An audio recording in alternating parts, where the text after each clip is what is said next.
எம்ஜிஆர் சிஎம்மா இருக்கும்போது ஒரு முறை கார்ல போயிட்டு இருக்கார். அப்ப அவர் கூட இருந்த ஒரு ரொம்ப காலமா அவர் கூட இருக்கிற ஒரு ஐஏஎஸ் அதிகாரி, ஒரு சிஎம்னா அவங்க கூட ரொம்ப நெருக்கமா இருக்கிறவங்கள தான் அவங்களுடைய பர்சனல் செக்ரட்டரியா வச்சிருப்பாங்க.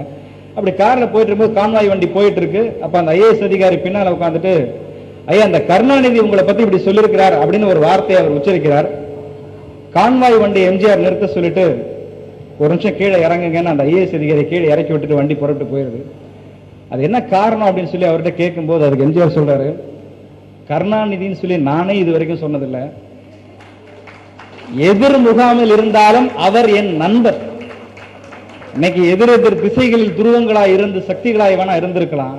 ஆனா ஒரு நாள் ஒரு அறையில் ஒரு தட்டில் ஒரு தாய் போட்ட உணவை சாப்பிட்டு வளர்ந்த நண்பர்கள்.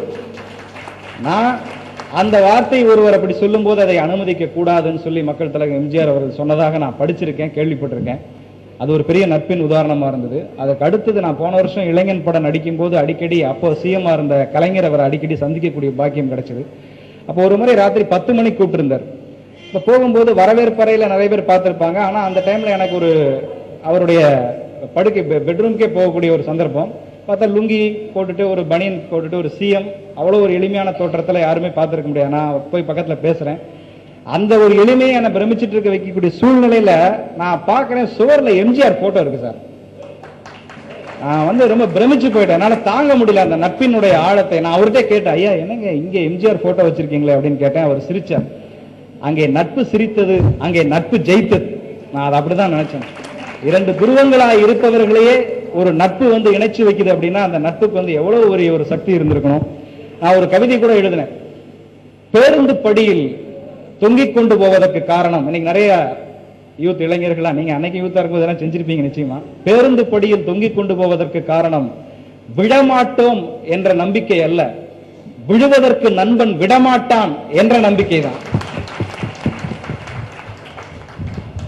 நிச்சயமா எனக்கு தெரியும், இங்க இருக்கிறது பாத்தீங்கன்னா இங்க வந்திருக்கிற 150 நண்பர்கள் குடும்பத்தோட வந்திருக்காங்க சொன்னாங்க. கண்டிப்பா இதுல எல்லாருமே நண்பர்களா இருப்பாங்க. அந்த நண்பர்களே ரொம்ப க்ளோஸான ஒரு சர்க்கிள் இருக்கும், ரொம்ப திக்கஸ்ட் ஃப்ரெண்ட்ஸ்.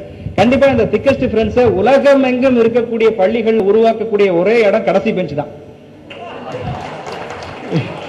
யாருமே மறுக்க முடியாத ஒரு விஷயம். ஏன்னா பள்ளிக்கூடத்தில் மட்டும்தான் கடைசி பெஞ்ச் மக்கான மாணவர்களையும் திக்கான ஃப்ரெண்ட்ஸாக மாற்றும். அப்படி இங்க நிறைய அந்த திக்கஸ்ட் ஃப்ரெண்ட்ஸ் நிறைய இருக்காங்க. அதாவது நிறைய நம்ம உறவுகளை பார்க்கிறோம். காதல், கணவன் மனைவி எல்லாம் நம்ம உறவுகளை பார்க்கிறோம். எல்லா இடத்துலயும் நட்பு எங்க விஞ்சி நிக்குது அப்படின்னா, கேட்கிறது காதல். காதல் எப்போதுமே கேட்கதான் செய்யும். கேட்கிறது காதல். கொடுத்து பெறுகிறது தாம்பத்தியம். கொடுத்து பெறுகிறது தாம்பத்தியம்.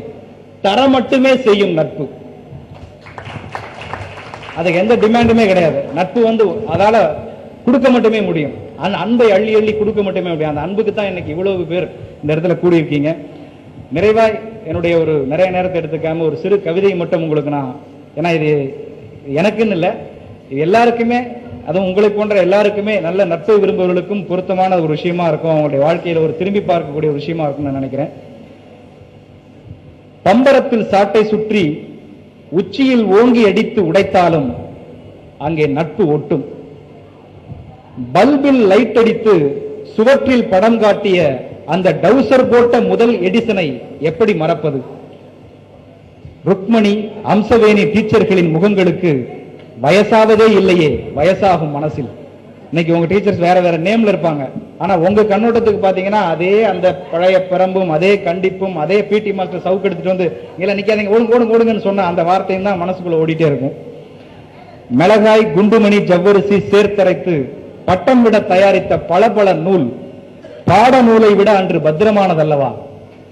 வாத்தியாரின் சைக்கிள் காற்றை, இந்த அனுபவம் கண்டிப்பா நேர்ந்திருக்கும், வாத்தியாரின் சைக்கிள் காற்றை வாயு மண்டலத்திற்கு சேர்த்த இனிமை எப்போது திரும்பும்?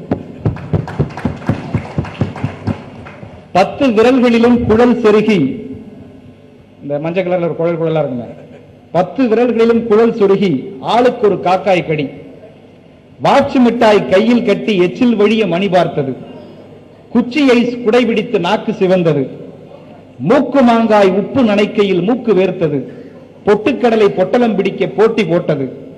நட்பின் ஆல்பத்தில் கவிதை பதிவுகள் இவை. இதைவிட வாழ்வில் இனிப்பானவை எவை? ஒன்று உண்மை, இந்த மானுட சமுத்திரத்தில் கடைசி மனிதன் நண்பனுக்காக ஏங்கித்தான் இயற்கை எய்துவான்.